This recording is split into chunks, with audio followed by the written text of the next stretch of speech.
Selamat datang di Suara Kehidupan, tempat di mana kisah nyata menjadi cermin hati, dan setiap luka menyimpan hikmah yang menuntun jiwa.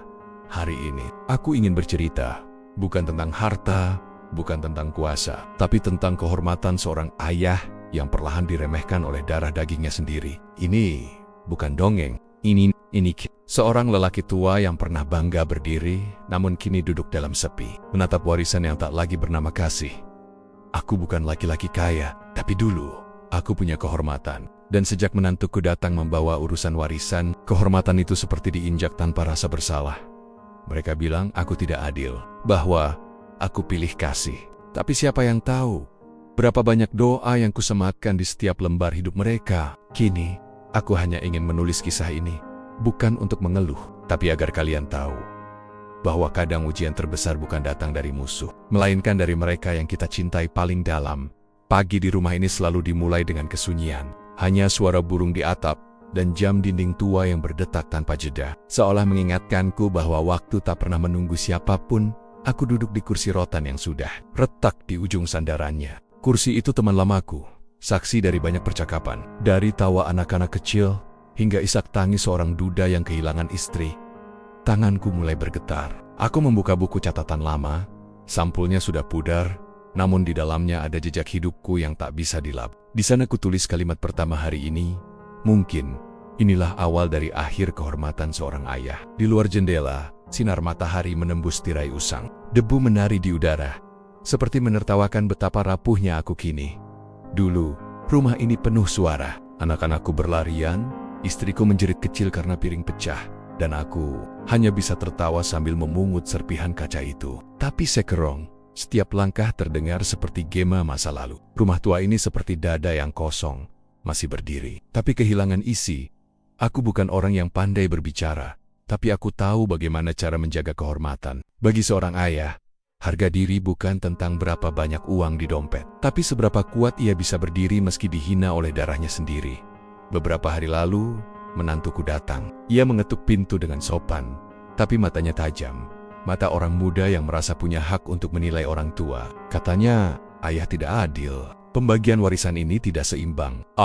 Bibirku ingin bicara, tapi hatiku memilih sabar. Karena aku tahu, kalau aku bicara dengan marah, mereka hanya akan mengingat kemarahanku, bukan alasanku. Ia tak tahu bahwa setiap jengkal tanah ini kubeli dengan keringat dan doa. Bukan hanya milikku, tapi titipan Tuhan untuk anak-anakku. Namun kini, seolah semua yang kupunya hanya sekadar angka di atas kertas, aku menatap meja tempat foto istriku berdiri. "Bu," bisikku lirih, "kalau kau masih di sini, mungkin semua ini tak akan serumit ini." Aku tahu ia akan menenangkanku dengan kalimat lembut yang selalu bisa meredakan badai di dada. Tapi kini aku sendiri, dan kesunyian ini seperti teman yang tahu semua luka, tapi tak pernah bisa menolong. Malam nanti, aku akan menulis lagi di buku ini, tentang perasaan yang tak bisa kubagi pada siapapun. Tentang anak yang dulu kupeluk dengan cinta, tapi kini menunduk tak berani menatapku saat suaminya bicara. Warisan, kata itu terlalu berat untuk lidah tua sepertiku. Ia bukan hanya soal harta, tapi tentang bagaimana cinta diuji dengan angka dan tanda tangan. Aku menutup buku itu perlahan, menatap lengket-lengket rumah yang mulai berdebu. Dan di hatiku, sebuah doa berbisik. Tuhan, kalau ini ujian, ajarilah aku untuk tetap sabar, agar aku tak kehilangan iman hanya karena kehilangan kehormatan. Kalau kalian jadi aku, apa yang akan kalian lakukan ketika kehormatanmu mulai diremehkan oleh darah daging sendiri? Tulis di kolom komentar, karena mungkin dari kisah ini, kita semua bisa belajar bahwa cinta tanpa hormat hanyalah luka yang tak berhenti berdarah. Sore itu langit menggantung abu-abu, burung-burung pulang terburu-buru, seakan tahu akan turun hujan.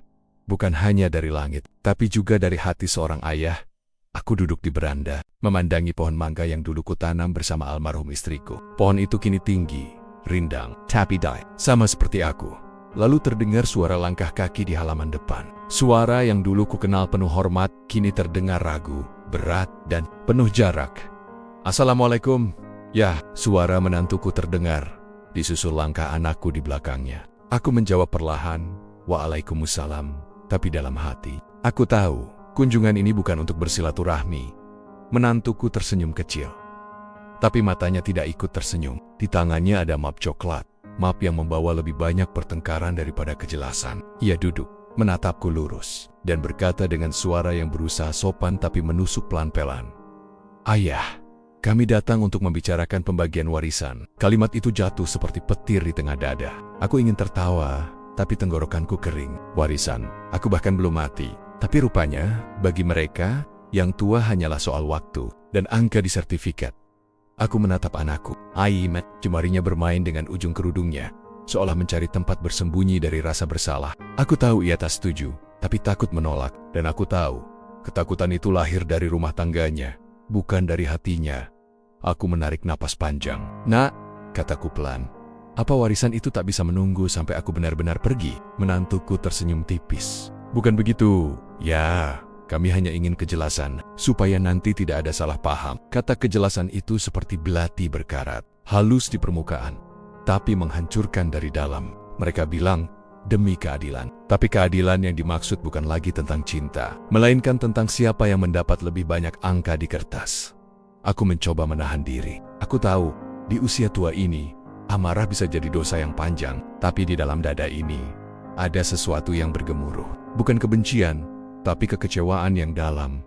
Karena aku merasa tak lagi dihargai sebagai ayah, melainkan hanya dianggap penjaga lemari berisi harta. Menantuku terus bicara tentang hak, tentang bagian, tentang rasa tidak adil. Setiap katanya seperti batu kecil yang dilempar ke kaca hatiku. Pelan-pelan retak, aku ingin berdiri dan pergi, tapi aku tahu, jika aku berdiri, itu artinya aku kalah oleh emosi. Jadi aku duduk diam, menatap mereka satu persatu. Anakku yang dulu kupeluk saat demam malam-malam, kini hanya menatap lantai, sementara suaminya berani menatapku seperti hakim di pengadilan. Aku tak membalas. Karena aku tahu, kalau aku bicara dengan amarah, mereka hanya akan mengingat nadaku, bukan pesanku. Aku ingin bicara dengan hati, tapi hati itu kini penuh luka. Setelah mereka pergi, rumah terasa 2 kali lebih sunyi dari biasanya. Aku berjalan pelan ke ruang tengah, melihat meja tempat istriku dulu biasa menyiapkan teh sore, kini hanya ada gelas kosong dan udara dingin yang menggantung. Aku membuka buku catatanku lagi, tanganku bergetar, tapi kalimat itu kutulis juga. Hari ini, mereka datang bukan membawa kabar, melainkan membawa ujian.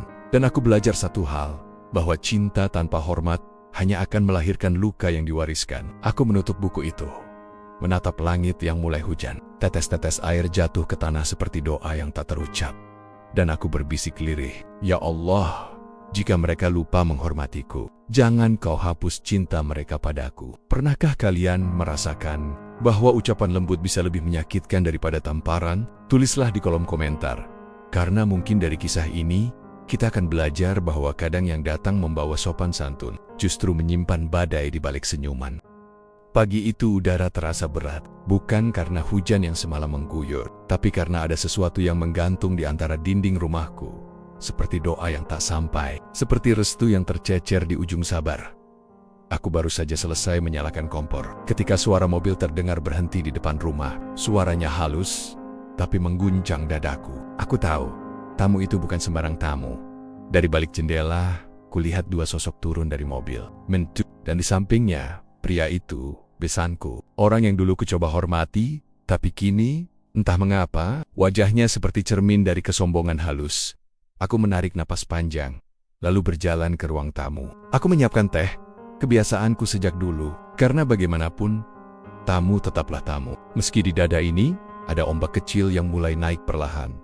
"Assalamualaikum, Pak," sapa besanku dengan senyum yang tak sampai ke mata. "Waalaikumsalam," jawabku singkat. Senyumku, tapi aku tetap mempersilahkan mereka duduk.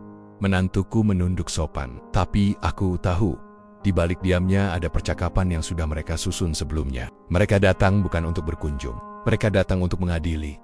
Besanku menatap sekeliling rumahku. Pandangan matanya menelusuri dinding, kursi tua, lemari jati, seakan sedang menghitung nilai, bukan kenangan. Ia menyandarkan punggung, lalu berkata dengan nada yang datar tapi menusuk.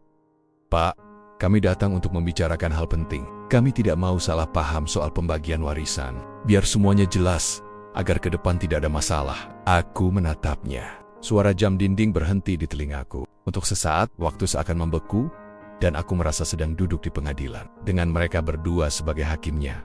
"Warisan itu belum waktunya dibagi, Pak," ucapku tenang. "Tapi saya sudah menulis wasiat. Semua anak akan mendapatkan bagiannya. Tidak lebih, tidak kurang. sesuai kemampuan saya. Besanku tersenyum tipis. Begitu. Tapi, maaf, saya dengar bagian anak saya lebih kecil dari yang lain. Kata-katanya seperti batu dilempar ke kolam tenang. Aku menatap wajahnya, mata yang penuh perhitungan. Bukan kasih sayang antara dua orang tua yang suma-sima pernah berjuang untuk anaknya.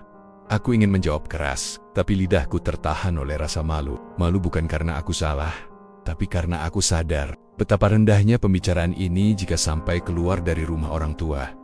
Aku hanya berkata pelan, "Pak, saya tidak pernah membagi cinta berdasarkan angka. Kalau anak Bapak dapat sedikit, mungkin karena ia sudah lebih mampu dari yang lain. Tapi saya pastikan, tidak satu pun dari mereka akan saya tinggalkan tanpa doa." Besanku menghela napas panjang, lalu tertawa kecil. "Tapi Pak, di zaman sekarang doa saja tidak cukup. Anak-anak butuh kejelasan." Kalimat itu seperti duri di tenggorokan. Aku memejamkan mata sebentar, mencoba menahan gelombang di dada. Aku tahu ia tak mengerti bahwa ada hal yang lebih berharga dari lembar sertifikat. Ada kehormatan, ada rasa hormat, dan rasa hormat itu sedang diinjak oleh kata-katanya.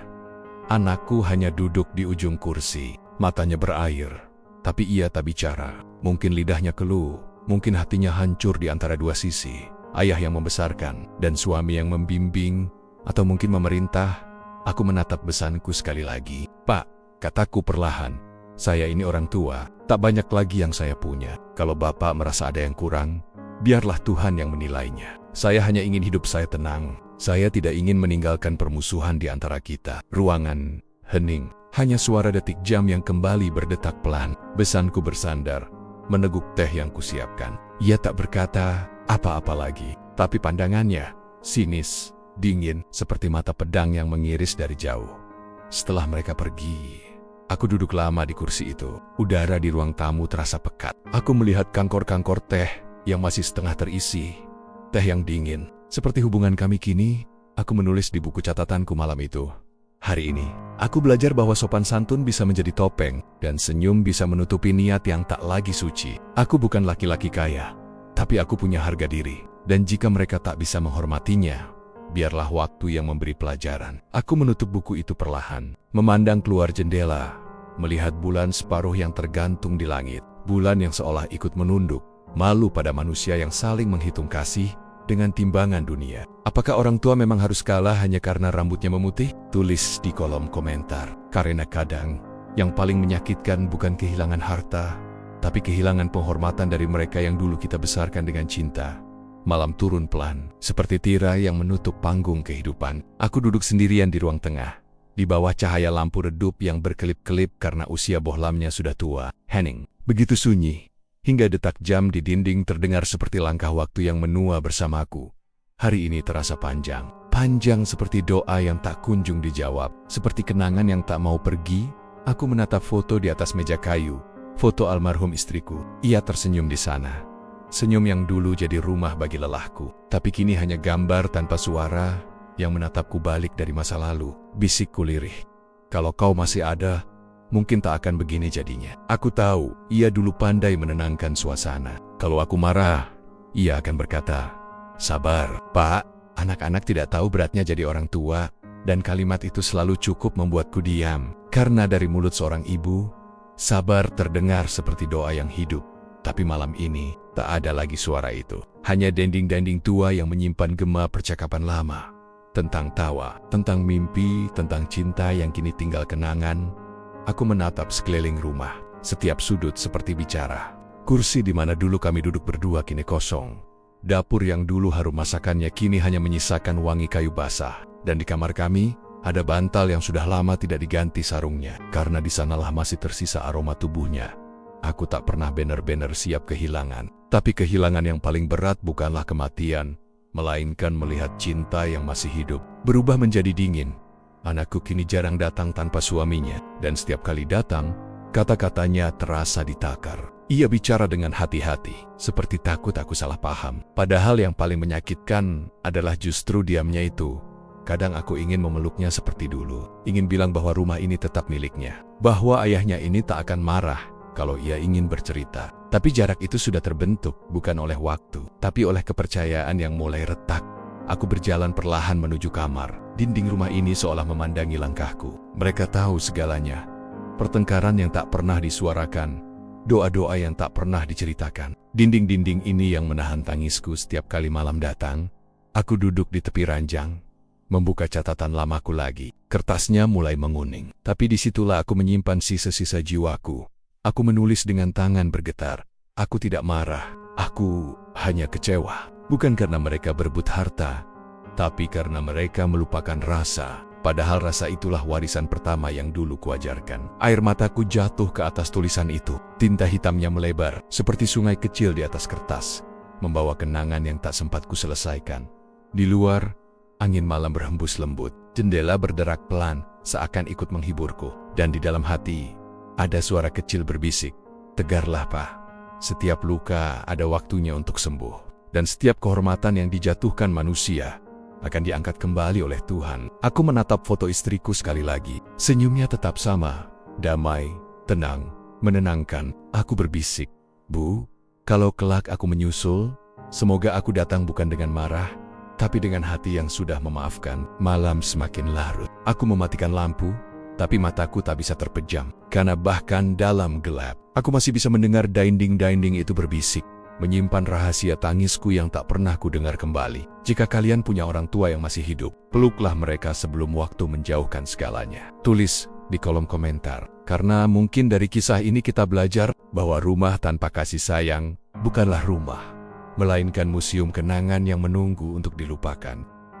Pagi ini matahari muncul perlahan, malu-malu di balik tirai awan. Cahayanya menembus jendela rumahku, jatuh tepat di atas meja kayu tempat aku menulis setiap malam. Di atas meja itu, tergeletak selembar kertas kosong. Lembar yang sudah lama kupandangi, tapi belum berani kusentuh dengan pena. Itu bukan kertas biasa, itu calon surat wasiatku. Tapi entah kenapa, setiap kali aku hendak menulis, tanganku berhenti di udara. Seakan Tuhan menahan ujung penaku agar aku berpikir lebih lama lagi. Aku menatap kertas itu lama. Bagiku, warisan bukan sekadar pembagian harta, melainkan warisan nilai, doa, dan kehormatan. Tapi entah mengapa, kini dunia seolah mengukur cinta dari luas tanah dan angka di buku tabungan.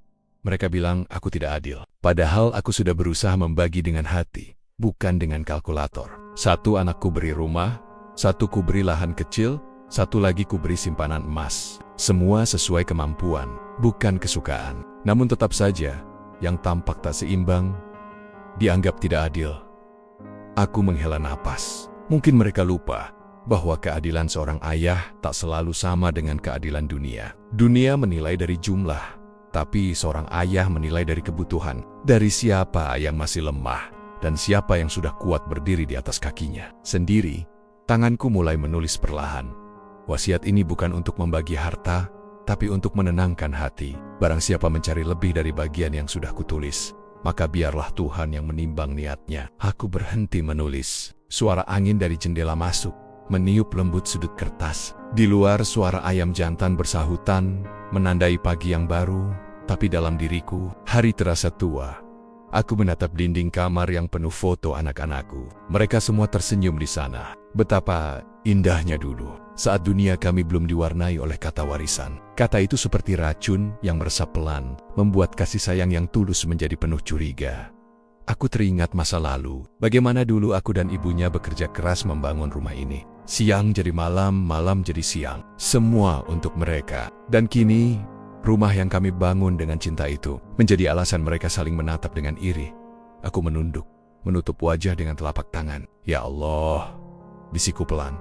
Aku sudah tua, tapi ternyata aku belum benar-benar pandai menjadi ayah. Air mataku jatuh di atas kertas itu, menodai sebagian tulisanku. Tinta hitamnya meluber, seperti hatiku yang tak sanggup lagi menahan kecewa. Tapi aku tahu, tugas seorang ayah bukanlah memastikan semua anaknya puas, melainkan memastikan semuanya tetap saling menyayangi setelah ia tiada. Dan mungkin itu ujian yang paling sulit. Aku menulis lagi dengan huruf gemetar. Jangan rebutkan warisan dunia, karena yang lebih penting adalah warisan surga. Jika kalian saling memaafkan, maka itulah bagian terbesar yang akan kalian dapat dariku. Aku berhenti, memejamkan mata. Dalam gelap kelopak mataku, aku melihat wajah istriku tersenyum. Seolah ia berkata, "Tulis saja, Pak." Biarkan tulisan itu jadi doa terakhir. Lalu aku menandatangani lembar itu dengan pelan. Bukan dengan tinta, tapi dengan air mata. Aku lipat kertas itu rapi. Kuselipkan di antara halaman catatan lamaku. Biar nanti, ketika waktuku tiba, mereka menemukannya di sana. Bukan sebagai pembagian, tapi sebagai pengingat bahwa seorang ayah tak pernah benar-benar pergi. Ia hanya berpindah tempat. Dari rumah yang berdinding kayu ke rumah yang berdinding doa. Apakah kalian juga percaya bahwa uang bisa membuat cinta keluarga jadi asing? Tulislah di kolom komentar. Karena mungkin dari kisah ini kita belajar bahwa warisan sejati bukanlah rumah atau tanah, melainkan nama baik dan doa yang tak pernah putus dari seorang ayah.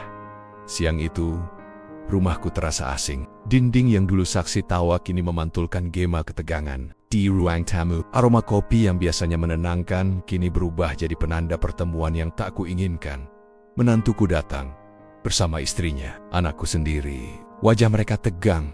Mata mereka seperti membawa keputusan yang sudah bulat sebelum sempat bicara denganku. Di belakang mereka datang pula besanku dengan langkah pasti dan senyum tipis yang terasa seperti pisau di balik bunga bapa. Suara menantuku terdengar datar. Kami ingin bicara soal pembagian warisan. Kami sudah diskusikan dengan keluarga istri saya. Aku menatapnya lama. Kata keluarga istri saya itu seperti jarak yang tiba-tiba membentang. Dulu ia memanggilku bapak dengan hormat, kini nadanya lebih seperti orang yang sedang berhadapan dengan lawan runding. Baik, jawabku pelan, katakan saja apa yang ada di pikiranmu. Ia menghela napas, lalu membuka berkas di tangannya. Kertas-kertas penuh angka dan denah tanah. Seakan nilai kasih sayang bisa dihitung dengan meteran dan ditandatangani notaris. Saya hanya ingin keadilan, Pak. Bagian istri saya terlalu kecil, kalau dibanding dengan kakaknya. Selisihnya jauh, nada suaranya tegas.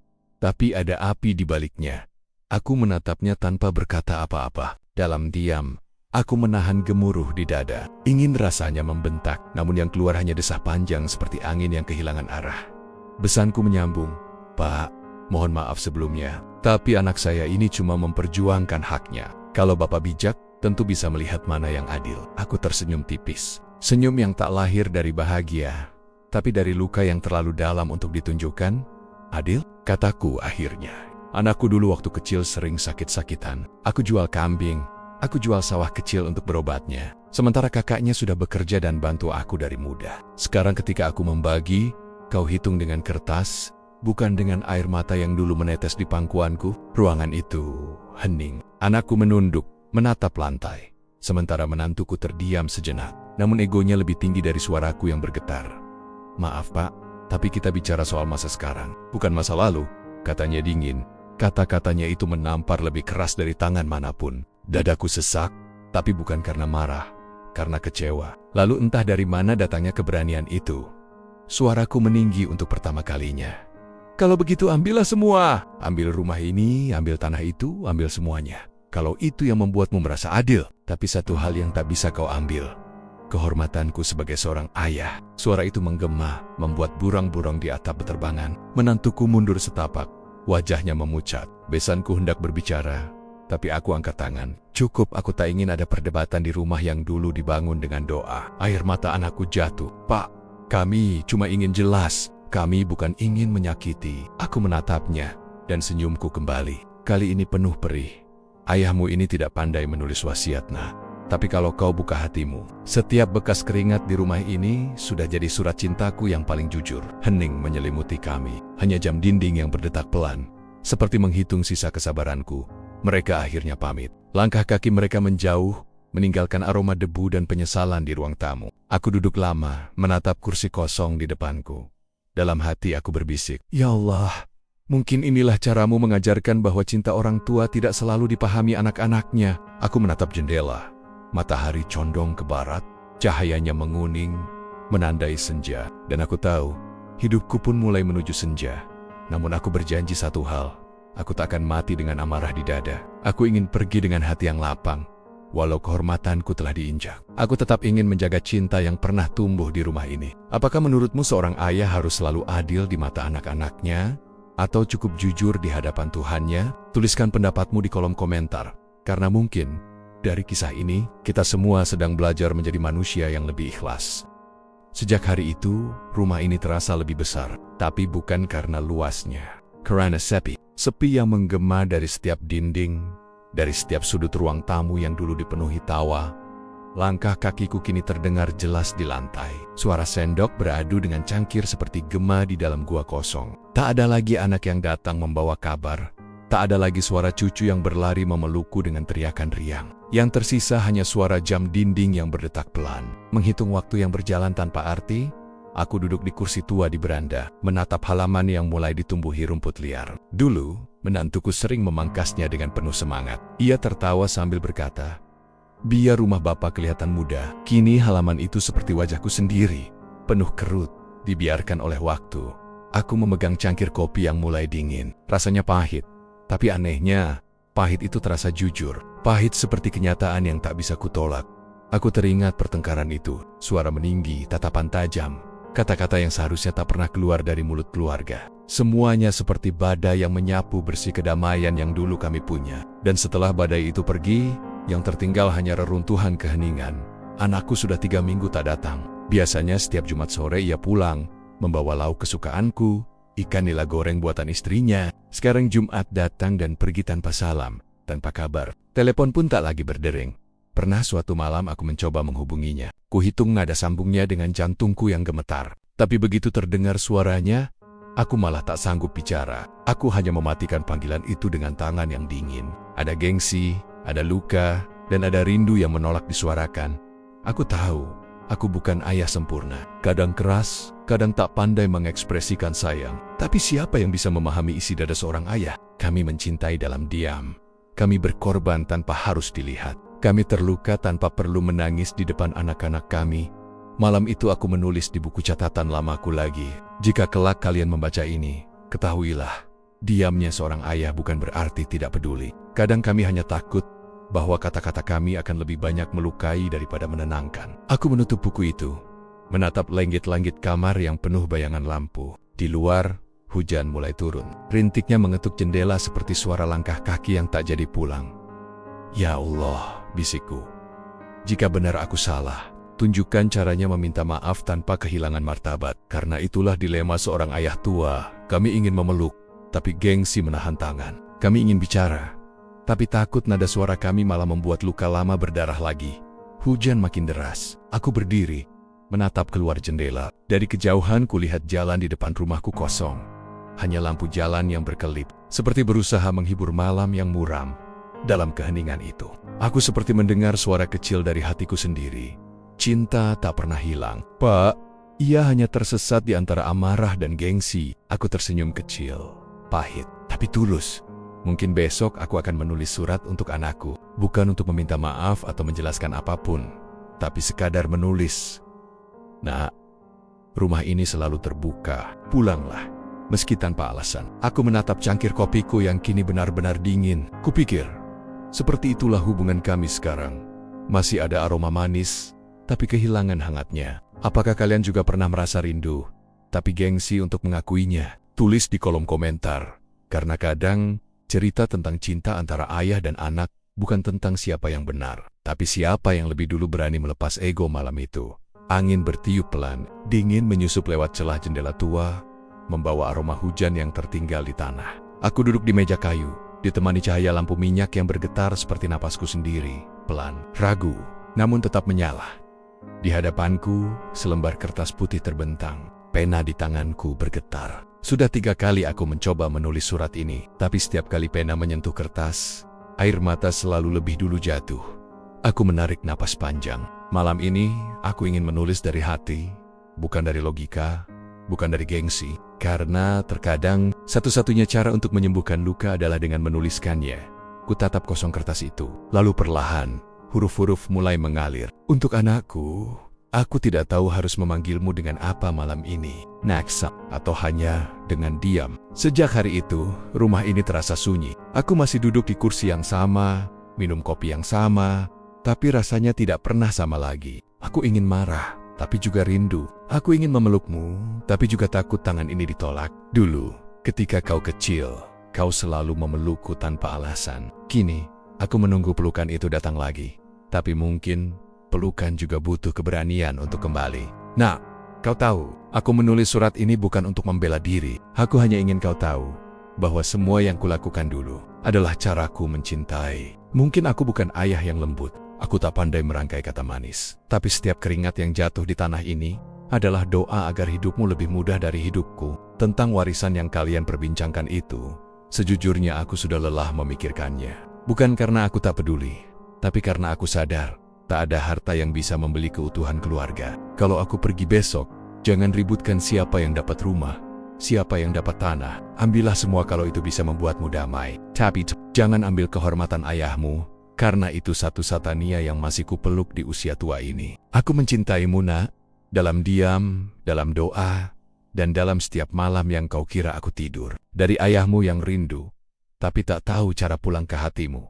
Aku berhenti menulis. Tinta di ujung pena sudah hampir habis, tapi isi dadaku masih penuh. Air mataku menetes lagi, jatuh di atas tanda tangan yang belum sempat kutulis. Aku menatap surat itu lama, merasa seperti sedang menatap diriku sendiri tua, rapuh, tapi masih ingin dimengerti. Kupikir, aku akan mengirim surat ini besok, tapi pagi datang dengan kabar lain. Anakku dan istrinya akan pindah ke kota jauh. Aku mendengar dari tetangga, bukan dari mulut mereka sendiri.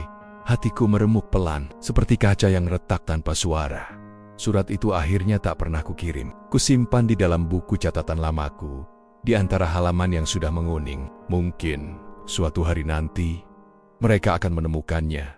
Dan saat itu, biarlah surat ini bicara menggantikan aku. Aku berjalan ke beranda, menatap langit pagi yang kelabu. Burung-burung terbang berpasangan, sementara aku berdiri sendirian, memeluk angin. Ada getir yang sulit kujelaskan. Ternyata, menjadi ayah bukan soal memberi segalanya, tapi siap kehilangan sebagian dari dirimu. Demi mereka yang kau cintai, aku menatap langit dan berbisik pelan. Ya Allah, jika surat ini tak sampai di tangannya, biarlah Engkau yang menyampaikan isi hatiku lewat doa. Malam kembali turun. Aku menutup mata, mencoba tidur dengan damai. Tapi di dalam mimpi, aku melihat surat itu terbang, dibawa angin ke tempat jauh. Dan di ujung sana, seseorang membacanya sambil menangis. Mungkin, begitu cara Tuhan mengirimkan pesan yang tertunda. Apakah kalian pernah menulis surat yang tak sempat kalian kirim, hanya untuk melepaskan beban di dada? Tulis di kolom komentar. Karena kadang, yang tak terkirim itulah yang paling jujur. Hari itu, matahari bersinar lembut, tapi hatiku tetap kelabu.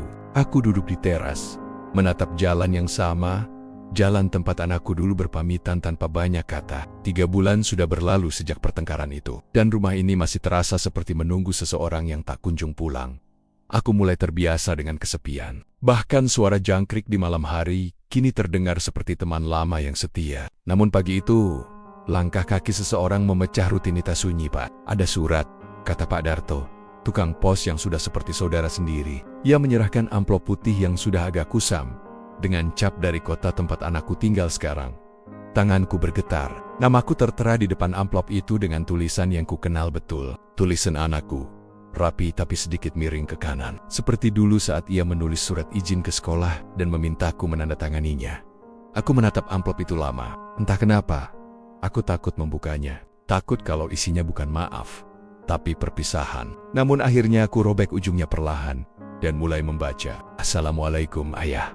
Maaf, baru sekarang aku menulis. Sejak hari itu, hatiku tak pernah tenang. Setiap kali aku ingat suara ayah yang bergetar, aku ingin pulang tapi aku malu. Aku takut ayah sudah tak mau menatapku lagi. Kami sekarang tinggal di kota kecil dekat tempat kerja suamiku. Hidup kami sederhana, tapi seringkali aku merasa ada yang hilang. Bukan harta, bukan rumah, tapi doa ayah.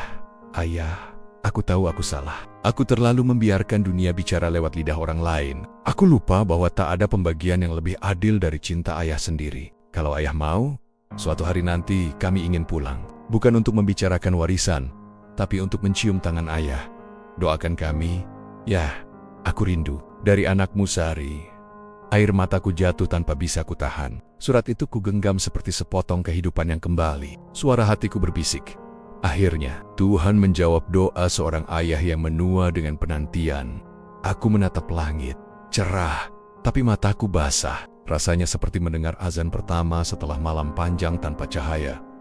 Sejak hari itu, aku jadi rajin ke masjid lagi. Setiap selesai sholat, aku selalu memanjatkan doa. Bukan lagi dengan kata, "Ya Allah, kuatkan aku," tapi dengan kalimat baru, "Ya Allah, jaga anakku di tempat jauh, sampai waktunya engkau pertemukan kami dengan damai. Beberapa minggu kemudian, kabar lain datang, kabar yang membuat hatiku kembali berguncang. Sari sedang sakit. Bukan parah, tapi cukup membuatnya harus dirawat di rumah sakit. Aku menatap surat itu lagi, kini dengan rasa campur aduk antara cemas dan penyesalan, antara ingin pergi dan takut ditolak. Namun malam itu aku berdoa lama, dan akhirnya berkata pada diriku sendiri, kalau cinta ini benar, maka aku tak boleh kalah oleh gengsi. Keesokan paginya aku berangkat ke kota, membawa tas kecil, selembar doa, dan sepotong surat yang dulu tak pernah kukirim. Surat itu kuselipkan di saku, dengan harapan bisa kuberikan sendiri ke tangannya, bukan lewat pos, tapi lewat pelukan seorang ayah yang akhirnya berani menjemput maaf. Kereta melaju pelan, meninggalkan desaku yang sunyi. Di jendela, bayanganku sendiri menatap balik. Ada senyum yang belum utuh, tapi setidaknya kini ada harapan. Aku berbisik pada angin yang menembus jendela. Ya Allah, biarkan perjalanan ini jadi jalan pulang, bukan hanya untuk kakiku, tapi juga untuk hatiku dan hatinya. Menurut kalian, siapa yang seharusnya lebih dulu meminta maaf? Anak yang berbuat salah, atau ayah yang lebih bijak untuk memulai? Tulis pendapatmu di kolom komentar Karena Kedang. Cinta keluarga hanya butuh satu langkah kecil untuk kembali menyatu. Kereta melaju pelan, seperti menuntunku menyusuri kenangan yang tak pernah benar-benar hilang. Di luar jendela, sawah-sawah berlari mundur. Langit menua di atasnya, dan aku duduk memandangi bayangan wajahku sendiri di kaca yang berembun. Rambutku sudah memutih, tapi hatiku masih penuh warna. Warna yang pudar oleh waktu, tapi belum mati. Perjalanan ini bukan sekadar perjalanan jarak. Ini perjalanan menuju maaf, menuju keberanian untuk mengakui bahwa cinta seorang ayah pun bisa tersesat oleh gengsi. Aku memegang tas kecil di pangkuan. Di dalamnya ada dua hal yang paling berharga. Sebuah sajadah tua, dan surat yang dulu tak pernah kukirim. Surat itu sudah kusetrika rapi, agar tak kusut seperti hubungan kami dulu. Barangkali nanti, bila aku tak sanggup berkata apa-apa, biarlah kertas itu yang bicara untukku. Suara roda kereta di rel terdengar seperti detak jantung yang menua, ritmis, tapi setiap dentingnya mengingatkanku pada waktu yang tak bisa kembali. Aku teringat masa kecil Sari. Ia suka menatap jendela saat naik kereta. Matanya berbinar setiap kali melihat pemandangan baru. Ia akan berteriak, "Lihat! Ya!" Langitnya bergerak, dan aku hanya tertawa, memeluk pundaknya, berkata, "Bukan langit yang bergerak, nak. Kita yang sedang berjalan." Kini aku sendiri yang berjalan, menatap langit yang sama, tapi tanpa tawa itu. Dunia terasa diam. Seorang ibu di kursi sebelah menatapku dan tersenyum. "Sendirian, Pak?" tanyanya lembut. Aku mengangguk. "Iya, Bu, sedang menuju anak yang lama tak sempat kupeluk." Ia tersenyum simpati, lalu berkata, "Kalau begitu, semoga perjalanan Bapak jadi perjalanan pulang. Bukan hanya ke rumah, tapi ke hati." Kata-katanya menancap dalam. Aku menatap keluar lagi, dan entah kenapa, mataku terasa panas. Mungkin benar, pulang yang sesungguhnya bukan ke tempat kita berasal, tapi ke orang yang sempat menjauh karena luka yang belum sembuh. Kereta berhenti di beberapa stasiun kecil. Setiap kali melihat penumpang naik turun, aku membayangkan andai saja waktu juga bisa begitu. Berhenti sejenak, memberi kesempatan untuk memperbaiki yang telah lewat, tapi waktu tak pernah menunggu siapapun. Terutama tidak untuk seorang ayah tua yang baru belajar menundukkan hatinya. Menjelang sore, aku tiba di kota. Udara di sini berbeda, ramai, padat, tapi di tengah keramaian itu, aku justru merasa semakin sendiri. Namun di balik rasa itu, ada semangat kecil yang menyala. Keinginan untuk memeluk anakku lagi. Bukan sebagai ayah yang ingin didengar, tapi sebagai manusia yang ingin memaafkan dan dimaafkan. Aku menapaki trotoar dengan langkah pelan, membawa langkah yang lebih berat dari isi tas di tanganku. Setiap langkah seperti menulis babak baru dalam hidupku. Dan di setiap desah napas, aku mengulang doa yang sama, "Ya Allah, jangan biarkan aku terlambat untuk memeluk cinta yang Kau titipkan padaku." Aku berhenti sejenak di pinggir jalan, menatap gedung rumah sakit dari kejauhan. Disitulah anakku dirawat. Hati ini bergetar, antara cemas dan rindu, antara ingin segera berlari dan takut diterima dengan tatapan asing. Ku peluk tas kecilku lebih erat, seperti seorang pendosa yang takut kehilangan surat pengakuannya. Lalu aku melangkah masuk, melewati pintu rumah sakit dengan napas bergetar. Langit di luar berubah jingga, warna senja yang selalu jadi pertanda bahwa sesuatu akan berakhir, atau justru mulai lagi dalam hati. Aku berbisik pelan, "Tunggu, Nak, ayah date bukan untuk bicara soal warisan, tapi untuk mengembalikan hati yang dulu sempat tercecer di antara marah dan salah paham. Menurut kalian, apakah waktu bisa menyembuhkan luka di antara keluarga? Ataukah waktu justru membuat jarak semakin jauh? Tulis di kolom komentar Karina Kedang. Perjalanan terpanjang bukanlah ke kota lain, melainkan menuju hati yang pernah kita lukai. Langkahku berhenti di depan pintu berwarna putih. Nomor kamarnya sederhana, tapi entah mengapa jantungku berdetak seolah baru pertama kali aku mengetuk pintu rumah anakku sendiri. Di balik pintu itu, ada seseorang yang dulu kupeluk saat pertama kali ia menangis di dunia. Dan kini, aku datang lagi. Tapi dengan dada yang penuh sesal dan doa, perawat di dekat pintu tersenyum lembut. "Bapak keluarga dari Bu Sari?" Aku mengangguk pelan. "Silakan masuk, Pak. Tapi mohon jangan terlalu lama. Beliau masih lemah." Tanganku gemetar saat menyentuh gagang pintu. Seolah setiap helai usia di tanganku ikut bergetar. Kupeluk sajadah kecilku, satu-satunya saksi bisu bahwa aku masih punya tempat mengadu selain manusia. Ketika pintu terbuka, udara dingin menyambutku. Bau obat, suara mesin, dan detak pelan monitor itu menyatukan diri dalam sunyi yang menyesakkan. Dan di tengah ruang itu, anakku terbaring, wajahnya pucat, matanya terpejam. Pipinya tak lagi serupa dengan yang dulu, yang biasa ku belai setiap kali ia menangis minta maaf. Setelah berbuat salah, langkahku pelan, takut mengganggu keheningan. Aku duduk di kursi samping ranjang, menatap wajahnya lama. Air mataku jatuh sebelum sempat kutahan. Kupeluk jemarinya yang dingin, dan dalam hati aku berbisik, "Nah, apakah kau masih mau mendengar suara ayahmu?" Menantuku berdiri di sudut ruangan, menunduk, tatapannya kini tak lagi penuh api, tapi redup seperti lampu yang kehabisan minyak. "Pak," suaranya parau, "Sari sudah sadar tadi pagi, tapi cepat lelah." Dia menanyakan, "Ayah?" Aku menatap wajahnya, tak ada marah lagi di dadaku. Yang tersisa hanya keinginan untuk berdamai dengan mereka dan dengan diriku sendiri. "Terima kasih, Nah," ucapku lirih, "kau sudah menjaganya." Tepat saat itu, Sari menggerakkan jarinya pelan, matanya terbuka setengah, dan dalam suara yang hampir tak terdengar, ia berbisik, "Yap, ayah datang." Ya, dunia seolah berhenti berputar. Air mataku tak terbendung. Aku menggenggam tangannya erat, menunduk ke dekat wajahnya. "Iya, Nak, ayah datang. Maaf baru sekarang. Maaf sudah terlalu keras, terlalu banyak gengsi." Ia tersenyum lemah. "Aku juga salah. Ya, aku biarkan mereka bicara kasar pada ayah. Aku takut kehilangan segalanya, tapi justru kehilangan yang paling penting." Aku menggeleng, menahan tangis. "Tidak, Nak. Yang hilang bukan cinta kita, hanya tertutup oleh amarah dan salah paham. Tapi cinta itu masih ada, dan ayah masih di sini untuk menjaganya." Di ruangan putih itu, waktu seakan berhenti. Mesin monitor berdetak seperti melodi doa. Dan di tengah dinginnya udara rumah sakit, aku merasakan kehangatan yang lama hilang. Hangat yang lahir dari maaf.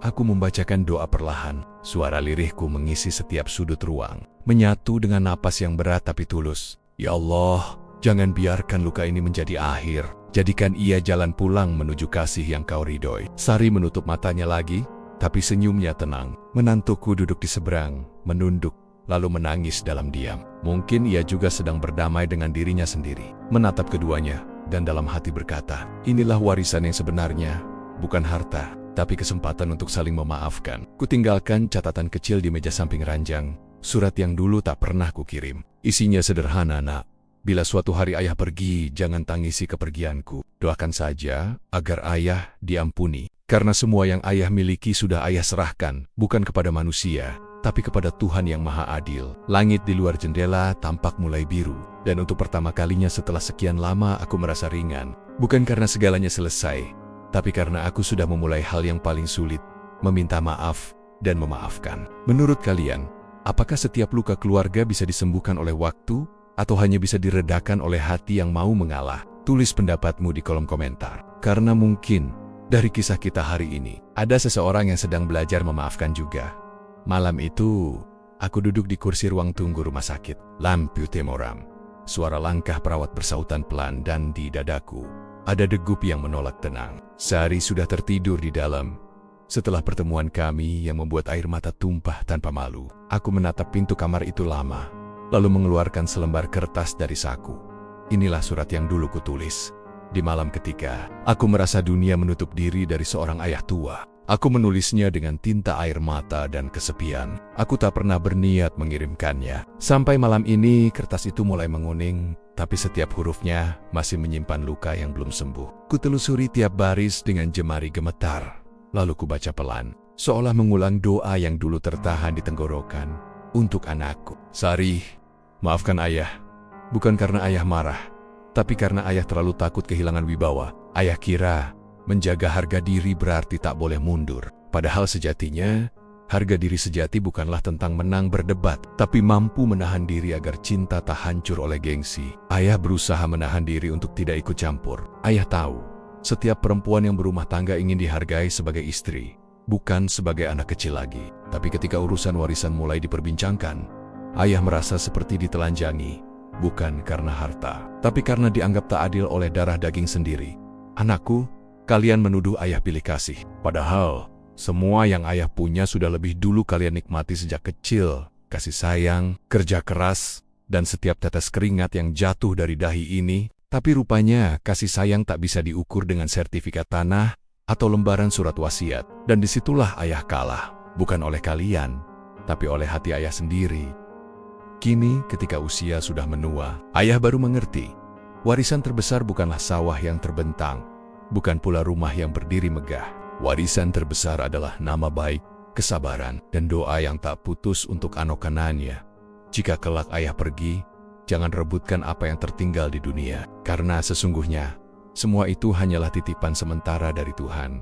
Rebutlah doa ayah, rebutlah keridaannya. Karena disitulah kunci keberkahan hidupmu nanti. Dan jika di masa depan kalian merasa ayah pernah keras, ingatlah kerasnya bukan karena benci, tapi karena cinta yang tak pandai menunjukkan diri. Ayah hanya ingin satu hal. Jangan biarkan warisan harta menghancurkan warisan hati, karena sekali hati keluarga retak, uang sebanyak apapun tak akan bisa menyatukannya kembali. Dari ayah yang masih belajar menjadi bijak, surat itu kututup perlahan. Tinta di ujungnya sudah memudar, tapi maknanya semakin jelas. Aku menggenggamnya erat. Kali ini bukan dengan amarah, tapi dengan rasa lega yang hangat. Pagi nanti, aku akan menyerahkannya pada Sari. Bukan untuk meminta ia membaca sekarang, tapi untuk ia simpan, agar suatu hari, ketika aku tak lagi ada, ia tahu bahwa ayahnya pernah berjuang bukan hanya melawan kehidupan, tapi juga melawan egonya sendiri. Di luar, langit masih gelap, tapi di dadaku, ada cahaya kecil yang mulai tumbuh. Cahaya dari maaf yang akhirnya menemukan jalannya pulang. Aku menatap ke langit dan berbisik lirih, "Ya Allah, jika ini memang waktuku untuk menua dengan damai, biarkan surat ini menjadi warisan terakhirku.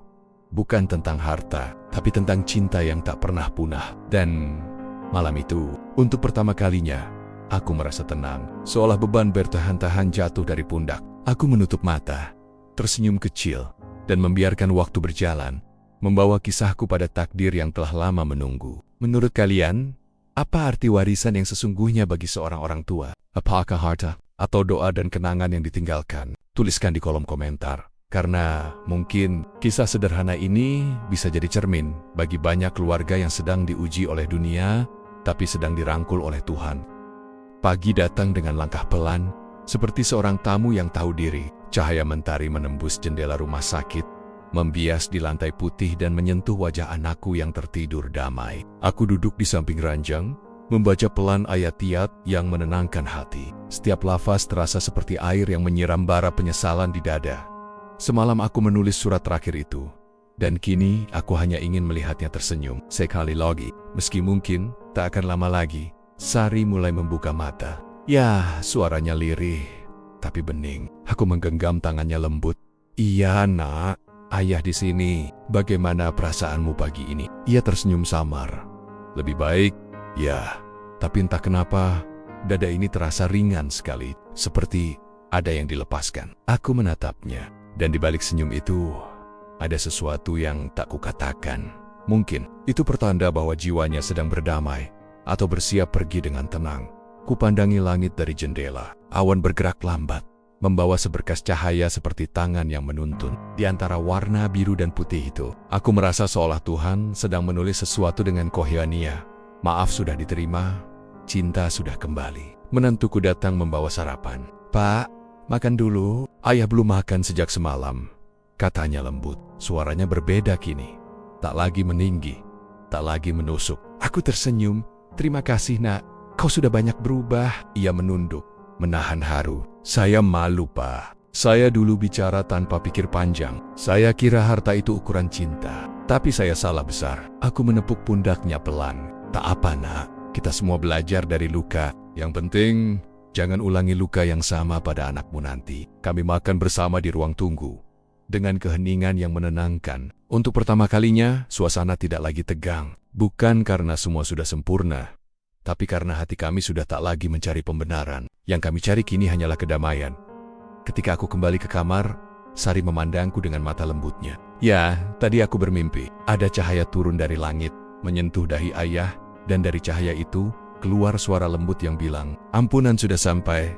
Aku terdiam. Tenggorokanku kering, mataku memanas. Apakah itu sekadar mimpi, atau sebuah isyarat? Aku tidak tahu, tapi hatiku bergetar. Karena kata-kata itu adalah doa yang selama ini kupinta setiap malam dalam sepi, agar Tuhan mengampuni aku. Ayah yang terlalu lama diam, terlalu lama gengsi.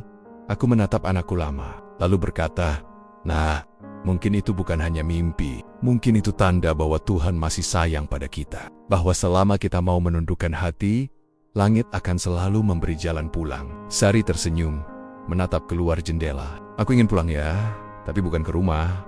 Aku ingin pulang ke hati ayah, yang dulu selalu hangat. Aku menunduk, menahan tangis. Rumah itu selalu ada nak, tak pernah tertutup. Ayah hanya lupa menyalakan lampunya. Di luar, awan mulai bergerak membentuk garis tipis, seperti jalur cahaya. Burung-burung melintas, dan angin membawa aroma tanah yang basah oleh embun pagi. Aku tak tahu kenapa, tapi dadaku berdesir, seperti ada sesuatu yang sedang dipersiapkan oleh langit. Sesuatu yang suci, yang tak bisa dijelaskan dengan logika, hanya bisa dirasakan oleh hati yang sedang berserah.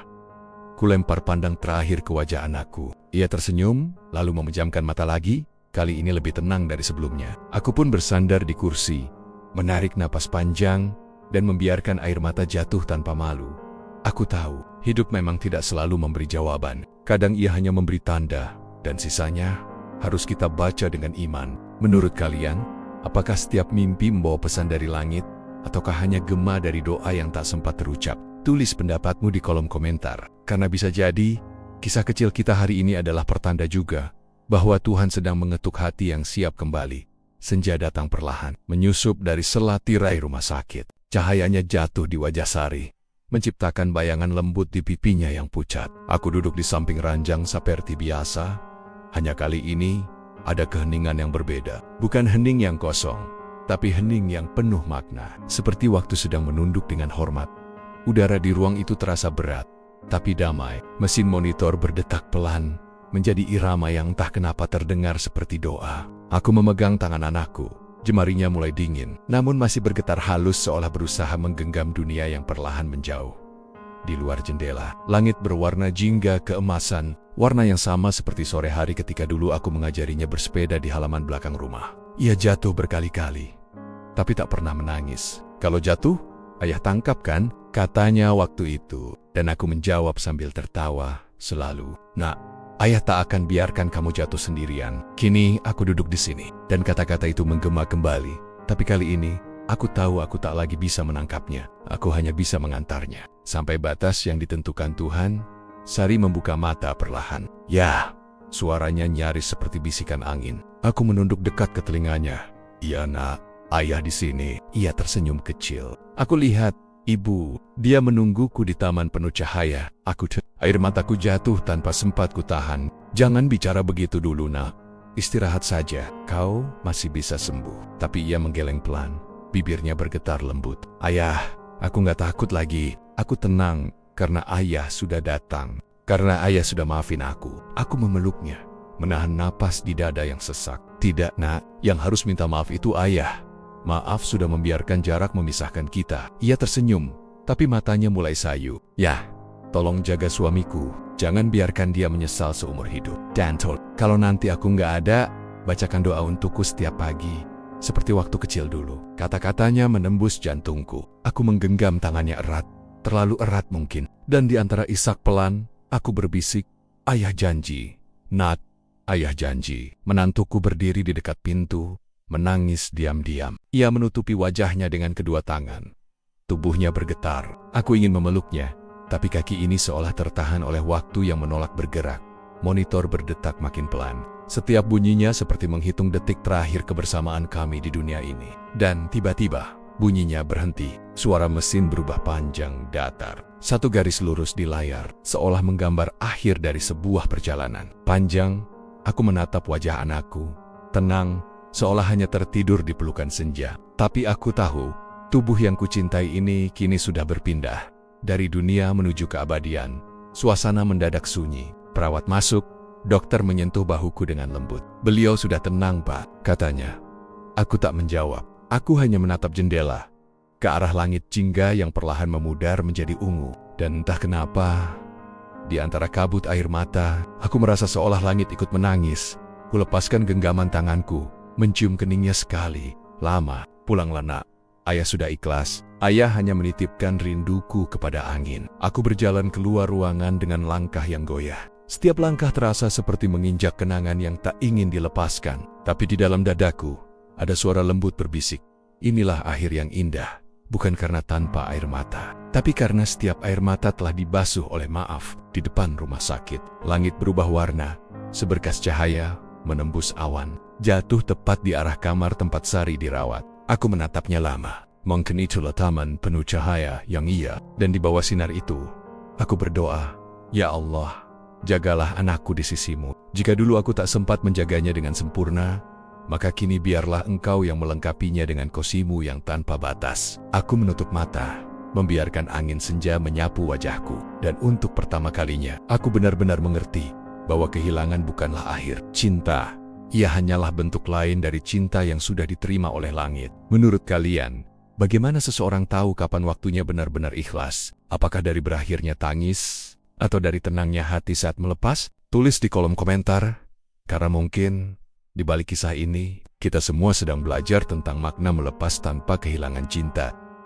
Tanah merah masih basah, aroma lumpur bercampur wangi bunga melati yang ditebar orang-orang menyelimuti udara sore itu. Aku berdiri di pinggir liang, menatap papan nama sederhana bertuliskan Sari binti Rahman. Huruf-huruf itu terasa seperti torehan di dadaku sendiri. Langit mendung, angin bertiup pelan, membawa daun-daun kering yang menari di antara batu nisan. Aku tak tahu berapa lama aku berdiri di sana, hanya memandangi tanah yang kini memisahkan aku dan darah dagingku. Sesekali, hujan turun rintik-rintik, seolah langit pun tak kuasa menahan tangisnya. Di sebelahku, menantuku berjongkok, wajahnya sembab. Ia meremas tanah dengan tangan gemetar, seperti ingin memeluk bumi tempat istrinya kini beristirahat. Aku ingin menepuk pundaknya, tapi tanganku terasa berat. Kami sama-sama kehilangan, tapi luka kami berbeda bentuknya. Suara tahalil pelan terdengar dari kejauhan, berpadu dengan desir angin. Dan di sela lantunan doa itu, aku berbisik pada tanah, "Maafkan, Ayah. Nak, kalau dulu Ayah terlalu sibuk dengan marah, terlalu kaku dengan harga diri. Kalau Ayah lupa bahwa anak tidak butuh pembenaran, tapi pelukan." Air mataku jatuh, membasahi nisan. Setiap tetesnya membawa kenangan, tentang tawa kecilnya, tentang cara ia memanggilku ya dengan nada manja, tentang semua percakapan yang tak sempat kami selesaikan. Aku teringat malam terakhirnya di rumah sakit, tatapan matanya sebelum pergi, kata-katanya yang lembut, "Ayah, aku tenang sekarang." Ketenangan itu kini menyelimuti tempat ini, damai, tapi menyesakkan. Menantuku menunduk dalam-dalam. "Pak, saya nggak bisa tidur. Rasanya rumah itu kosong." Saya dengar suara dia di setiap sudut. Aku menarik napas panjang. "Nak, kalau kau dengar suaranya, jangan takut. Itu bukan arwah. It's a canning. Don't can." Adalah cara Tuhan menenangkan kita. Ia menangis lebih keras, memeluk lututnya. Aku pun ikut menitikan air mata. Kami berdua, dua laki-laki yang kehilangan arah, belajar menjadi kuat dari seorang perempuan yang kini beristirahat dalam damai. Setelah orang-orang pergi, hanya kami yang tertinggal. Aku mengambil segenggam tanah dan menaburkannya perlahan di atas pusara. "Tidurlah, Nak. Dunia ini sudah tak akan menyakitimu lagi. Biarlah Ayah menanggung sisanya." Aku duduk di tanah basah itu, membaca surat Yasin dengan suara bergetar. Setiap ayat terasa seperti jembatan yang kutata dari bumi menuju langit. Dan di tengah bacaan, aku merasa bukan aku yang berbicara kepada Tuhan, tapi Tuhan yang sedang menenangkan aku. Angin berhembus lembut, menyapu wajahku. Entah kenapa aku merasa seperti ada sentuhan halus di pundakku. Seolah Sari berkata, "Ayah, jangan larut, hidup ayah belum selesai. Ada yang harus ayah jaga. Aku menatap ke arah menantuku. Ya, mungkin inilah yang dimaksud anakku. Ia telah menitipkan seseorang, bukan hanya menantu, tapi bagian dari jiwanya. Seseorang yang kini harus kutuntun agar tidak tenggelam dalam rasa bersalah. Aku berdiri, menatap langit. Awan perlahan terbelah, menampakkan cahaya lembut di baliknya. Mungkin itu pertanda bahwa dari kehilangan akan tumbuh kekuatan, bahwa dari perpisahan akan lahir pemahaman baru tentang cinta dan takdir. Ya Allah, aku berdoa dalam hati, terimalah anakku di sisimu, lapangkan kuburnya, terangi jalannya, dan jadikan kesedihan ini bukan beban, tapi jalan menuju keikhlasan. Angin sore kembali bertiup, daun melati yang tadi kutabur bergetar, seolah mengangguk. Aku menatap nisan itu sekali lagi, lama, kemudian berbisik, ayah pulang dulu nak, tapi setiap sujud ayah nanti, namamu akan tetap kusebut. Saat langkahku menjauh, aku menoleh sekali lagi. Langit mulai bersih dari mendung, dan di balik cahaya tipis senja, aku merasa Sari tersenyum. Senyum yang dulu menenangkan, kini menjadi doa yang menuntunku pulang. Kehilangan bukan berarti berakhirnya kasih. Karena cinta sejati tidak dikubur bersama jasad, ia tumbuh menjadi doa yang tak pernah berhenti dipanjatkan. Harriet, aku membuka lemari tua milik almarhumah Sari. Masih ada aroma lembut sabunnya, samar tapi nyata, seolah ia baru saja melewati kamar ini. Setiap lipatan baju, setiap syal yang terlipat rapi, terasa seperti potongan kenangan yang enggan pergi. Tanganku berhenti pada sebuah kotak kecil dari kayu jati. Aku mengenal kotak itu. Dulu kuberikan padanya di ulang tahunnya yang ke-17, waktu itu ia berkata, "Ayah, nanti aku akan isi ini dengan hal-hal yang penting buatku." Kini, aku membuka kotak itu dengan hati bergetar. Di dalamnya ada beberapa foto lama, aku, dia, dan ibunya di depan rumah. Ada juga pita rambut yang warnanya sudah pudar, serta selembar surat terlipat rapi dengan tulisan tangan yang kukenal betul. Tulisan Sari, di sudut atasnya, ia menulis, "Untuk ayah, bila suatu hari aku sudah tak bisa bicara." Dadaku serasa diremas. Tanganku gemetar ketika ku buka lipatannya. Setiap kata di kertas itu seperti air yang mengalir dari masa lalu, menembus hatiku perlahan-lahan. Ayah, kalau ayah membaca surat ini, berarti aku sudah tak lagi bisa memeluk ayah seperti dulu. Aku tahu, belakangan ini kita sering berbeda pandang. Aku tahu ayah marah bukan karena benci, tapi karena takut aku tak adil, takut aku salah jalan. Dan aku pun keras kepala, karena aku ingin ayah tahu. Aku ingin memilih dengan hatiku sendiri, ayah.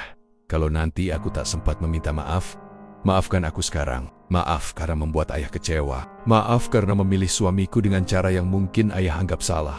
Tapi sungguh, aku tak pernah menukar kasih sayang ayah dengan harta. Aku hanya ingin ayah percaya bahwa aku tetap anak ayah selamanya.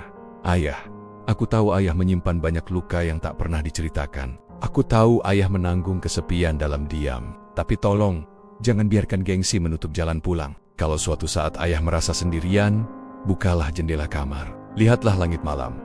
Karena mungkin di sana aku sedang mendoakan ayah agar tenang dan tidak lagi merasa sendiri. Aku sayang ayah, bukan karena ayah sempurna, tapi karena ayah selalu berusaha menjadi sandaran. Meski dunia sering membuat pundak ayah lelah, jaga ibu, jaga menantuku, maafkan semuanya, dan tolong jangan berhenti tersenyum. Kalau ayah tersenyum, aku juga ikut tenang di sisinya. Surat itu bergetar di tanganku. Air mataku menetes tanpa bisa kutahan. Kata-katanya seperti bisikan yang datang dari balik tabir, menembus dinding waktu, memelukku dalam penyesalan yang hangat. Aku menatap keluar jendela. Langit sore itu tenang. Awan berarak perlahan, seperti ingin membawa pesan anakku langsung ke hatiku. Aku teringat semua pertengkaran, semua diam yang dulu kubiarkan tumbuh menjadi dinding. Andai waktu bisa kuputar, aku akan memilih lebih banyak diam yang lembut, bukan keras kepala yang membatu. Menantuku datang, berdiri di ambang pintu. "Pah, itu surat dari Sari ya?" Aku mengangguk perlahan, lalu menyerahkan surat itu padanya. Ia membukanya, dan air matanya jatuh tanpa suara. Lama kami hanya duduk berdampingan, tak ada kata yang perlu diucapkan. Kadang diam juga bisa jadi doa.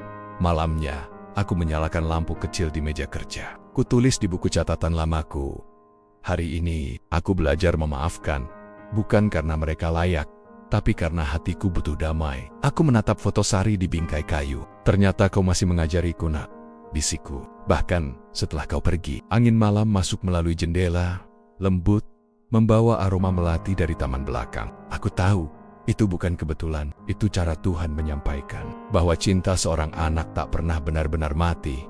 Ia hanya berubah bentuk menjadi doa yang menenangkan jiwa orang tuanya. Kalau kalian pernah kehilangan seseorang yang belum sempat kalian peluk untuk terakhir kali, apa yang ingin kalian katakan padanya sekarang? Tulis di kolom komentar. Mungkin lewat kata-kata itu ada doa yang ikut terangkat ke langit malam. Pagi itu berbeda. Untuk pertama kalinya setelah sekian lama, aku membuka jendela tanpa rasa berat. Udara masuk membawa aroma embun dan suara ayam tetangga. Cahaya matahari menembus tirai tipis, jatuh di lantai, seolah menyapa, "Selamat pagi, Pak. Dunia belum berakhir." Dulu, setiap pagi hanya kubuka mata untuk menunggu senja. Kini, aku belajar lagi bagaimana caranya hidup perlahan, menyeduh kopi, menyapu halaman, menyapa tukang sayur yang lewat. Kehidupan sederhana yang dulu tak kusadari ternyata adalah obat paling lembut bagi hati yang retak. Menantuku masih tinggal di rumah ini. Setelah kepergian Sari, ia kehilangan arah. Dan aku kehilangan teman bicara. Awalnya, kami hidup seperti dua orang asing di bawah atap yang sama. Tapi waktu, rupanya, tahu cara mempertemukan dua jiwa yang terluka tanpa suara. Suatu pagi, ia keluar membawa cangkul dan bibit bunga. "Pak, saya mau tanam melati di halaman." Dulu Sari suka. Aku mengangguk, menatap tanah yang digemburkannya. Tangannya gemetar, tapi matanya penuh tekad. Maka aku ikut jongkok di sampingnya. Tanah lembut itu kini menjadi tempat kami berbagi diam. Diam yang tidak lagi menyakitkan, tapi menyembuhkan. Setiap hari kami menanam sedikit demi sedikit. Melati, kenanga, dan anggrek. Setiap batangnya seperti doa yang kami tancapkan ke bumi, meminta Tuhan menumbuhkan ketenangan di dada kami. Dan ajaib, bunga-bunga itu mulai mekar satu persatu, seolah Sari sendiri yang mengajarkannya untuk hidup kembali. Suatu sore, menantuku membawa segelas teh hangat. "Pak, saya masih sering mimpi Sari." Dia senyum, gak bilang apa-apa. Aku menatapnya pelan. "Itu bukan mimpi buruk, nah. Itu caranya bilang kalau dia tenang." Ia mengganggah, menahan air mata. Kami bicara panjang malam itu. Untuk pertama kalinya, tanpa rasa bersalah. Tentang kenangan, tentang kesalahan, tentang cinta yang tumbuh dari kehilangan. Aku katakan padanya, dulu aku terlalu sibuk menjaga kehormatan, sampai lupa menjaga perasaan. Ia menjawab lirih, dan aku terlalu sibuk membela diri, sampai lupa menghormati ayah. Kalimat itu membuat dada ini hangat. Tidak ada lagi tuduhan, tidak ada lagi dinding, hanya dua hati yang sama-sama ingin damai. Setelah itu, rumah ini perlahan hidup lagi. Ada suara piring dicuci, ada tawa kecil dari dapur. Sesekali kami duduk di beranda, membicarakan rencana menata rumah. Dan setiap kali angin membawa aroma melati, kami tahu Sari ada di antara kami. Tersenyum. Malamnya aku kembali menulis di buku catatan lamaku. Kesedihan tidak hilang dengan waktu. Ia hanya berubah bentuk. Dari air mata menjadi kebijaksanaan. Dari penyesalan menjadi doa. Aku menatap langit-langit kamar. Dulu, langit ini terasa berat. Sekarang, ada ketenangan yang tidak bisa dijelaskan dengan kata-kata. Mungkin karena aku akhirnya belajar bahwa memaafkan bukan berarti melupakan, tapi mengizinkan diri untuk hidup tanpa beban sebelum tidur. Aku sempat berbisik dalam hati, "Sari, ayah sudah tidak marah lagi. Ayah sudah bisa tersenyum saat mengingatmu." Dan entah kenapa angin berhembus pelan, membawa aroma melati masuk ke kamar, seperti jawaban lembut dari langit. Kalian pernah merasakan saat seseorang yang kau cintai pergi, tapi justru lewat kepergiannya, kau belajar hidup dengan cara yang lebih benar? Tulis di kolom komentar. Karena kadang, luka yang kita rawat dengan sabar justru menjadi guru terbaik dalam hidup ini. Pagi itu, langkahku terasa berat tapi yakin. Aku berjalan menyusuri jalan kampung yang dulu sering kulewati bersama Sari kecil menuju madrasah. Kini, setiap batu dan pohon di sepanjang jalan itu terasa seperti kenangan yang memanggil namaku dengan lembut. Di ujung jalan berdiri masjid tua, tempat aku dulu menjadi imam saat masih kuat. Dindingnya mulai kusam, tapi azannya tetap indah, menembus hati siapapun yang mendengarnya. Aku datang bukan sekadar untuk salat. Ada seseorang yang sudah menungguku di sana. Besanku, sudah hampir setahun kami tak bertemu sejak pertengkaran itu. Terakhir kali kami bicara, suaranya meninggi, dan mataku penuh bara. Setelah itu, keheningan yang panjang memisahkan kami. Hingga kepergian Sari membuat segalanya berubah arah. Dia berdiri di dekat tiang masjid. Tubuhnya tampak lebih kurus. Rambutnya sudah memutih di sisi daun tatapannya. Tatapan yang dulu sombong, kini teduh, seperti sudah dikikis waktu dan penyesalan. Kami saling menatap tanpa kata. Angin pagi lewat di antara kami, membawa debu dan wangi tanah. Lalu, dengan suara pelan, ia berkata, "Pak Rahman, saya datang bukan untuk bicara soal harta. Saya datang untuk minta maaf." Kalimat itu mengguncang dadaku. Bukan karena isinya, tapi karena nadanya jujur, tanpa topeng. Aku menarik napas panjang. "Kalau begitu, duduklah," kataku pelan. Kami duduk di tangga masjid, tempat dulu anak-anak mengaji di sore hari. Dia menunduk. Saya dulu keras kepala. "Pak, saya kira saya membela anak saya. Padahal saya justru menanam luka." Aku diam lama sebelum menjawab. "Kita sama, Nak. Saya juga berpikir menjaga kehormatan berarti menang. Padahal dalam keluarga, tak ada yang perlu menang. Hanya perlu saling mengalah." Suara burung pipit terdengar di atas genteng. Sunyi kami berubah jadi tenang, bukan lagi tegang. Lalu ia mengeluarkan sesuatu dari tas kecilnya, selembar foto. Foto Sari dan istrinya, tersenyum di pesta keluarga lama. "Saya ingin foto ini ada di rumah Bapak juga," katanya. Aku menerima foto itu dengan tangan gemetar. "Sari pasti senang kita akhirnya bicara tanpa amarah," ucapku. Dia mengangguk, matanya berkaca-kaca. "Kalau saja kita dulu bisa begini." Aku memotong lembut. "Mungkin memang harus ada kehilangan dulu, agar kita bisa belajar menghargai kehadiran." Kami berbicara lama, tentang anak, tentang kesalahan, tentang betapa singkatnya hidup. Dan untuk pertama kalinya, aku melihat dirinya bukan sebagai musuh, melainkan sebagai ayah yang juga kehilangan anak, ayah yang juga sedang belajar memaafkan dirinya sendiri.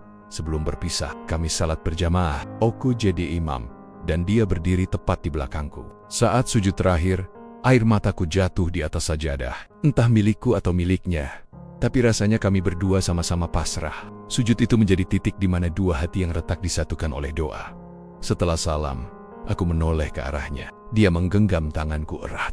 "Mulai hari ini, Pak Rahman, izinkan saya sering datang. Kita masih punya cucu yang butuh kasih dua kakek." Aku tersenyum, menatapnya lama. "Datanglah kapanpun. Rumah ini bukan milikku saja. Ini juga rumah untuk mengenang anak-anak kita." Langit mulai cerah. Sinar matahari menembus kaca jendela masjid, memantul di wajah kami. Dalam hati, aku tahu, inilah bentuk rahmat Allah yang paling halus. Bukan berupa kekayaan, tapi kemampuan untuk saling memaafkan.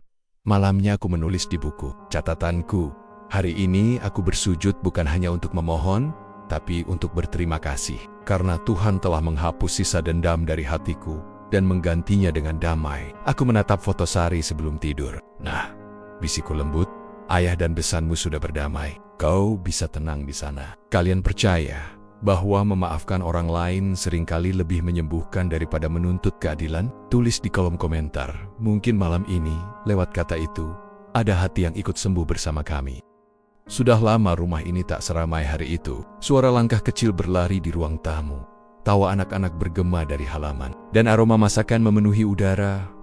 Aroma yang dulu pernah hilang bersama duka, kini kembali mengetuk pintu-pintu kenangan. Cucuku datang bersama ayahnya. Menantuku kini tak lagi menunduk penuh rasa bersalah seperti dulu. Ia tersenyum, menatapku dengan mata yang lembut. "Pak, biar anak-anak main di sini ya," katanya. "Mereka rindu rumah ini." Aku mengangguk. Rumah ini memang untuk mereka, untuk semua yang pernah pergi, dan semua yang masih ingin pulang. Mereka bermain di taman kecil yang dulu ditanami melati. Melati-melati itu kini mekar dengan wangi yang lembut, seperti doa yang tumbuh dari tanah yang pernah basah oleh air mata. Aku duduk di beranda, menatap mereka, dan entah kenapa, ada senyum kecil yang lahir tanpa paksaan di wajahku. Rumah ini dulu terasa seperti makam bagi kenangan. Dindingnya dingin, jendelanya tertutup, dan setiap sudutnya mengingatkanku pada kehilangan. Tapi hari ini, rumah yang sama terasa seperti rahim, tempat yang menumbuhkan kehidupan baru dari luka lama. Besanku pun datang sore itu, membawa sekantong buah mangga. Kata cucu, kakek dua-duanya harus makan mangga bareng. Aku tertawa kecil. Kalau begitu, kita turuti perintah cucu. Mereka lebih bijak dari kita dulu. Kami duduk di beranda, berbagi potongan mangga seperti dua sahabat tua yang tak lagi punya urusan dengan masa lalu. Kami bicara tentang Sari, tapi dengan senyum, tentang hal-hal kecil yang dulu tak kami sadari akan jadi rindu. Cara dia tertawa, cara dia menenangkan orang lain, cara dia membuat semua orang merasa pulang. Aku berkata pelan, "Kadang, seseorang yang pergi tidak benar-benar meninggalkan kita. Ia hanya berpindah tempat." Dari pelukan ke doa, menantuku keluar membawa teh hangat. "Pak, terima kasih sudah mau memaafkan." Aku menatapnya lama. "Terima kasih juga sudah mau bertahan." Ia menunduk, lalu berkata, Saya kira dulu warisan adalah soal harta. Sekarang saya tahu, warisan yang sesungguhnya adalah ketenangan. Kalimat itu menancap dalam dadaku. Bacap, aku dulu mengira kehormatan bisa diukur dengan pembagian yang adil. Padahal kehormatan sejati adalah hati yang tetap lembut di tengah badai. Sore menjelang, anak-anak berlarian mengejar cahaya senja, dan aku duduk di kursi tua yang sudah mulai goyah tapi penuh kenangan. Di atas meja ada buku catatanku yang kini nyaris penuh. Kusentuh halamannya, lalu kutulis perlahan, dulu aku memohon agar warisan dibagi dengan adil. Kini aku tahu, warisan terbesar bukanlah harta, tapi cinta yang diwariskan dari satu hati ke hati lainnya. Ketika azan maghrib berkumandang, semua berhenti sejenak. Kami salat berjamaah di ruang tengah. Suara anak kecil menirukan bacaan kami dengan polos, dan setiap sujud terasa lebih dalam dari sebelumnya. Setelah salam, aku menatap mereka. 3 generasi yang kini duduk dalam satu barisan doa, dan untuk pertama kalinya sejak lama, aku merasa benar-benar pulang. Malam itu, sebelum tidur, aku membuka jendela. Angin masuk membawa aroma melati, lembut, menenangkan. Aku memejamkan mata dan tersenyum. Ya Allah, bisikku, terima kasih telah mengubah rumah yang dulu menjadi ladang amarah, menjadi taman cinta dan kesabaran. Hidup ini bukan tentang siapa yang menang atau kalah, tapi tentang siapa yang bertahan untuk tetap lembut di tengah luka. Pernahkah kalian merasakan bahwa kedamaian baru benar-benar datang ketika kalian berhenti membuktikan siapa yang benar? Tulis di kolom komentar. Karena kadang, kedewasaan sejati adalah saat kita memilih tenang, bukan menang. Malam ini berbeda. Langit terlalu tenang, dan bintang-bintang terasa lebih dekat. Aku duduk di meja kecil di kamar. Di hadapanku buku catatan tua yang sudah penuh coretan tangan. Setiap halamannya berisi jejak hidup, tentang marah, tentang sabar, tentang kehilangan, dan tentang cinta yang tak pernah selesai. Tanganku mulai gemetar saat menulis, tapi hatiku tenang. Ada sesuatu yang ingin kutulis malam ini. Bukan untuk diriku, tapi untuk mereka yang kucintai, anak, menantu, cucu, dan semua yang akan membaca kisah ini setelah aku tiada. Anak-anakku, hidup bukan tentang siapa yang paling benar, tapi siapa yang paling sabar menahan diri agar tidak melukai. Dulu, ayah berpikir kehormatan adalah tentang menjaga nama baik. Tapi setelah kehilangan ayah baru tahu kehormatan sejati adalah menjaga hati. Bahkan ketika dunia tidak memahami kita, jangan pernah biarkan harta membuat kalian lupa cara berpelukan. Harta bisa dibagi, tapi kasih tak akan tumbuh di hati yang terlanjur keras. Jika ada yang menzalimimu, doakan. Jika ada yang salah paham padamu, diamlah dengan tenang, karena Tuhan tidak pernah tidur. Angin malam menyelinap masuk lewat jendela. Tirai bergerak pelan, dan aroma melati dari taman menyeruak ke ruangan. Aku menatap bangga-bunga itu dengan senyum kecil. Sari menanamnya dalam kenangan, menantuku merawatnya dengan air mata, dan cucuku kini menyiraminya dengan tawa. Begitulah hidup. Satu cinta tumbuh, berpindah, lalu diwariskan. Aku mendengar suara azan Isya dari kejauhan. Suara itu lembut, memantul di dinding kamar, menembus dadaku yang mulai berat. Aku berdiri perlahan, berwudu dengan air yang dingin, dan seperti biasa, aku sholat di sudut kamar. Namun kali ini, sujudku terasa lebih lama. Ada sesuatu yang kulepaskan, bukan doa permintaan, tapi rasa terima kasih ya Allah, bisikku. Terima kasih telah memberiku waktu untuk belajar memaafkan. Terima kasih untuk anak yang kau titipkan, meski sebentar. Terima kasih untuk setiap luka yang kau ubah menjadi hikmah. Aku duduk kembali di kursi, menatap foto keluargaku di dinding. Senyum Sari, wajah cucuku, menantuku, dan bahkan besanku, semuanya kini terasa ringan untukku kenang. Tak ada lagi amarah, tak ada lagi gengsi. Yang tersisa hanya ketenangan seperti air sungai yang mengalir di bawah cahaya bulan. Aku menutup buku catatan itu perlahan. Di sampul belakangnya kutulis kalimat terakhir. Jika kelak aku pergi, jangan tangisi kepergianku. Doakan saja agar aku diterima di sisi Nia, seperti aku menerima takdir ini, dengan ikhlas, dengan damai. Lalu aku letakkan pena, menatap ke arah langit-langit. Suara jangkrik berdendang lembut di luar. Aku tersenyum, karena untuk pertama kalinya, aku merasa benar-benar siap. Bukan karena aku tidak takut mati, tapi karena aku sudah hidup dengan sepenuh hati. Beberapa jam kemudian, menantuku menemukan buku itu di meja. Ia membacanya dengan air mata yang menetes satu persatu. Cucuku memeluknya dari belakang sambil bertanya polos, "Kenapa ibu nangis?" Dan ia menjawab pelan, "Kakek nggak pergi, nak. Kakek cuma pulang." Kini, buku itu tersimpan di ruang tamu. Setiap orang yang membacanya akan menemukan pesan yang sama, bahwa ujian terbesar dalam hidup bukan kehilangan harta, melainkan belajar memeluk luka dengan sabar dan iman. Jika kalian pernah kehilangan, ingatlah, Tuhan tak mengambil sesuatu kecuali untuk mengajarkan cara mencintai dengan lebih baik. Tuliskan di kolom komentar, siapa yang ingin kalian peluk hari ini? Karena besok, mungkin pelukan itu sudah berganti menjadi doa.